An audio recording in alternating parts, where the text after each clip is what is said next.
Hello friends, welcome to my channel தினமொரு தகவல். This video sponsored by SBO Digital Marketing. Android phone ஒன்று இருந்தால் போதும், வீட்டில் இருந்தே நாம் ஃபேஸ்புக், இன்ஸ்டாகிராம், யூடியூப் சேனலில் போஸ்ட் போடுவதன் மூலம் ஈஸியாக பணம் சம்பாதிக்கலாம். அதற்கான ஒரு சிறந்த இடம்தான் இந்த SBO டிஜிட்டல் மார்க்கெட்டிங். ஸ்கிப் பண்ணாதீங்க, பெரிய தப்பு. தினம் ₹300 சம்பாதிக்க அரிய வாய்ப்பு. இன்ஸ்டாகிராம், ஃபேஸ்புக் பயன்படுத்த தெரிந்தால் போதும், content post and content publishing மூலமா தினம் ₹300 சம்பாதிக்கலாம். இந்த வேலை செய்ய 5 நிமிடம் போதும். Work training support, group communication support, all language customer live chat support, முக்கியமா சொந்தமா ஒரு பிசினஸ் ஸ்டார்ட் பண்ற அளவுக்கு உங்களால கற்றுக்கொள்ளவும் முடியும், சம்பாதிக்கவும் முடியும். இந்த வேலை வாய்ப்பு வழங்குவது 5 வருடத்திற்கு மேல ரன் ஆகிட்டு இருக்க நம்ம தமிழ்நாட்டு company school of business organisation private limited. மேலும் விவரங்களுக்கு டிஸ்கிரிப்ஷன்ல கொடுத்திருக்க நம்பருக்கு வாட்ஸ்அப் பண்ணுங்க. இன்று நாம் ஆரணி பட்டு சேலையை பற்றியும் அதனுடைய சிறப்புகளை பற்றியும் தான் நாம் இன்றைக்கி பார்க்க போகிறோம். ஆரணி பட்டு சேலை என்பது இந்திய நாட்டில் உள்ள தமிழ்நாட்டின் ஆரணி நகரில் உருவாக்கப்படும் ஒரு பாரம்பரிய பட்டு சேலை ஆகும்.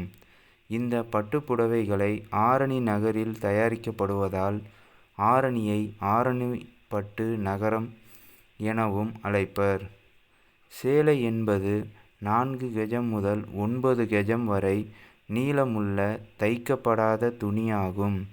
சாடி என்ற சமஸ்கிருத சொல்லை வேறு சொல்லாக கொண்ட சேலை குறித்த குறிப்புகள் 5வது 6வது நூற்றாண்டு கால தமிழ் இலக்கியங்களில் காணப்படுகின்றன. தங்க சரிகை வேலைப்பாடுகள் இச்சேலையில் உள்ளது. ஆரணி சேலை புவிசார் குறியீடு பெற்றுள்ளது. காஞ்சிபுரத்திற்கு அடுத்தபடியாக பட்டு புடவைகளுக்கு பெயர் பெற்றது இந்த ஆரணி பட்டு நகரம். மாவட்டத்தில் அதிக வருவாயை ஈட்டி தரும் நகரமாக ஆரணி நகரம் உள்ளது. ஆரணி பட்டு உற்பத்தியில் மற்றும் விற்பனையில் ஆரணி பட்டு புடவைகளுக்கு 2018ஆம் ஆண்டு தேசிய விருது பெற்றுள்ளது. ஆரணி சேலை புவிசார் குறியீடு பெற்றுள்ளது.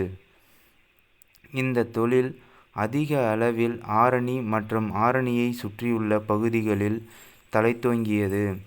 வடமாதிமங்கலம் மற்றும் தேவிகாபுரம் போன்ற ஊர்களில் உள்ள கல்வெட்டுகளில் தறி நெசவு செய்த தகவல்கள் கிடைக்கின்றன. ஆரணியில் பட்டு நெசவு விஜயநகர பேரரசு காலத்தில் தொடங்கி ஜாகிர் ஆட்சி காலத்திலும் மற்றும் ஆங்கிலேயர் காலத்திலும் வளர்ச்சி அடைந்தது. தம்பன செட்டியார் என்பவர் அமைத்த பட்டு முற்காலேயே முதல் ஆலையாக கருதப்படுகிறது. பின்னர் அச்சுக்கட்டும் தொழிலை கண்ணையா நாயுடு என்பவரும் பல வண்ணங்களில் சாயமிடும் முறையை விஜயராகவ நாயுடு என்பவரும் கொண்டு வந்தனர்.